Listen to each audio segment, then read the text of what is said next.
Still got some glucose in me, and I'm feeling a little bit better here. Let's get a little bit of protein in me too, and I think I'll be okay for the day. Um, I'm still like I'm not. It's nice in here. I'll admit I put a shirt on though, right? So it's a bit of a difference. A little bit of clothes for the day. I don't think that'll last, but whatever. Anyways, yeah. So watching this here, this is a part of the U.S. Africa Summit.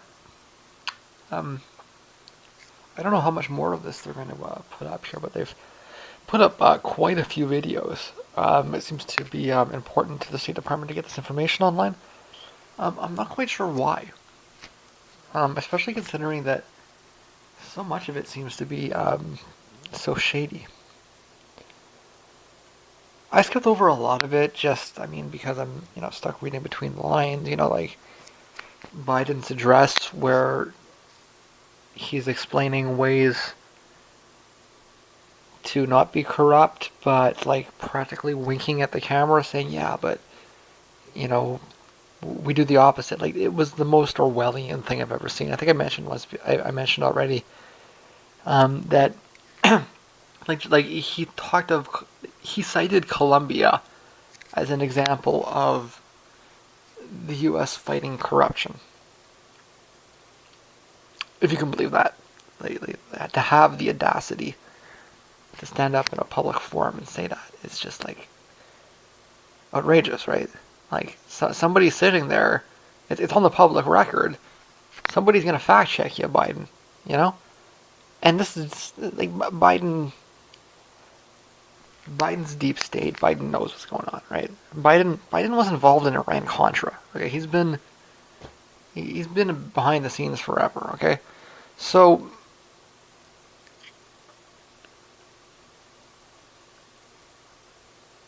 well, let's something else he points out, in that address was this idea of the importance of having an independent judiciary when everybody knows that the United States goes out of its way to corrupt the judiciary in these African countries and other countries in the outside of the industrialized West.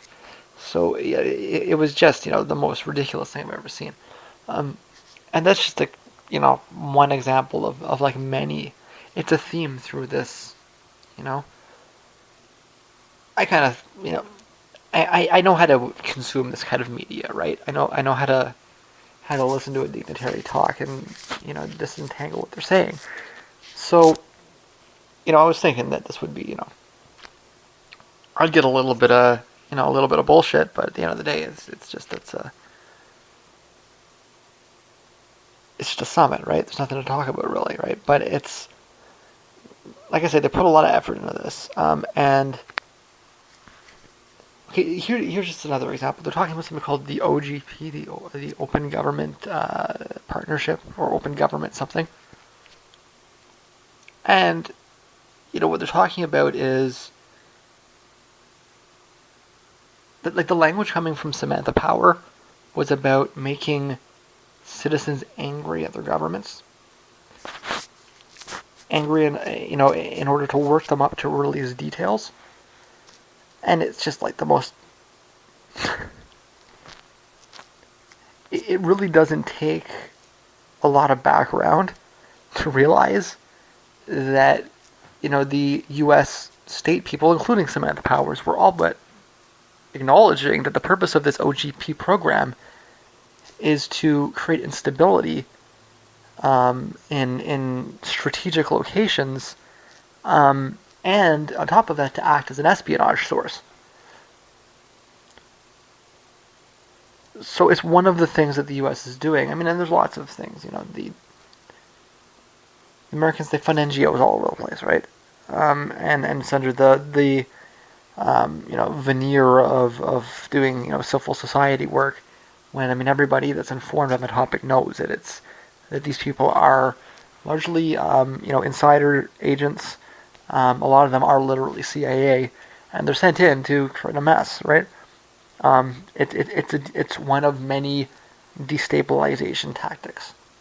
That's what the United States foreign policy is built around, right? It's built around destabilizing things. They're the great Satan, right? That's this language is not it's not arbitrary. It comes from somewhere. And I keep coming back to this. I'm sorry, but the mullah there made a good point. It's very much true, right? Um, so yeah, I mean, you had the Biden talking about ways to corrupt or to control the system through corruption. You had Samantha Power talking about ways to destabilize countries and work aid workers up into espionage sources. And then you have this um, uh, meeting here where you've got a bunch of people that are connected to different countries with wildlife resources in them, and they're nearly openly talking about how they're actually orchestrating the trade of ivory out of Africa, right? I mean, this is understood, right? I mean, it's the same thing with the drug trade, right? Who runs the drug trade? The government runs the drug trade. You think they couldn't stop cocaine from crossing the border if they wanted to? You think they don't? It's like, and then there's all these conspiracy theorists about, or conspiracy theories about, inside government, collusion with narco trafficking. You've got major banks, laundering money for them, and the whole thing, and everybody's so confused. The whole point, it's very open. You do the slightest bit of research on this, you will learn that there is no illegal drug trade. There is a legal drug trade that is able to maintain a monopoly on sales and control. And the violence that you see attached to the drug trade is not with police trying to stamp out producers or major producers. It's with major producers trying to stamp out smaller producers. So you do get lots of violence, sure, but the violence is about maintaining the monopoly, the cartel monopoly. It's not like a single. It's more like an oligopoly, right? And it's understood that the same thing is happening, with the trade of things like ivory, right? I think he said 70,000 kilograms of ivory. Think about that, 70,000 kilograms of ivory. How do you smuggle 70,000 kilograms of ivory out of a country without the government knowing? What do you tell them? It's chalk?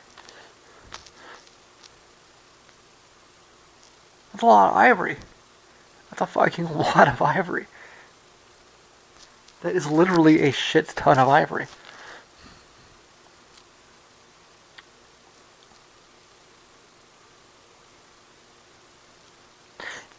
And so the chair of this panel is talking about how she um, runs tourism industry, tourism, quote unquote. You had the president of Togo talking about how they were shocked when they found out that one of the smugglers was selling pieces of ivory to the government itself. Shocking, like they had no idea, right?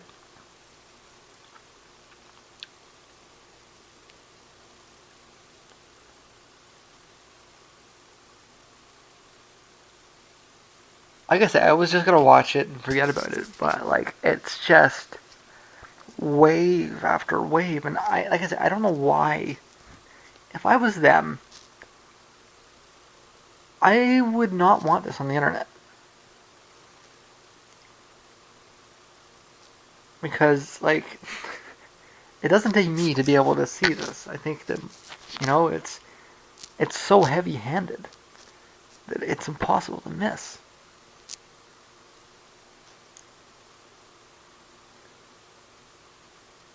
I mean, I know that they have very little respect for our intelligence. And on top of that, I know that they expect us to kind of reinforce, you know, that's what doublethink is, right?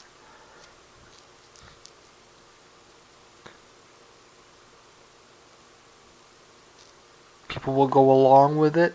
And I mean, who watches this stuff anyways, right? Why would you watch this stuff unless you were, in on it kind of thing? Or unless you're an anarchist nerd, right? Anyways, I just had to point that out. It's really staggering. The um, the audacity of corruption that they're broadcasting is just it's mind-boggling.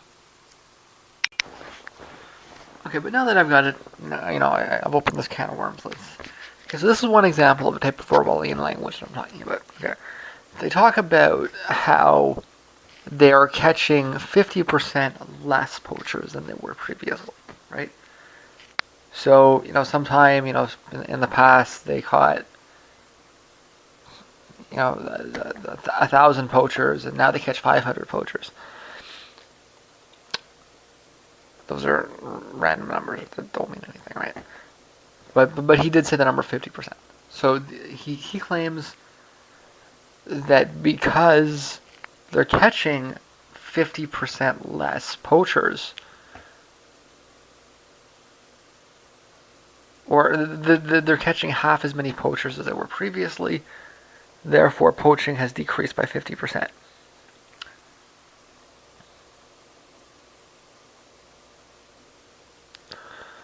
Does that follow? In fact, not only does it not follow, but what is probably the case is that the operations are half as effective as they were previously. Because there's no other evidence. I mean, you would think that um, if your counter poaching measures were effective, then the amount of poachers that you catch would increase, right?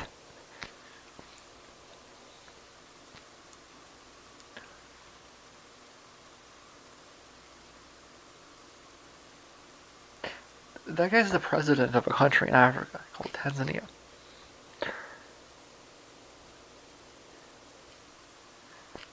Do I think he doesn't understand what he's saying? No, I think he knows exactly what he's saying. He's uh, he's the president. He's not confused. He's lying to you.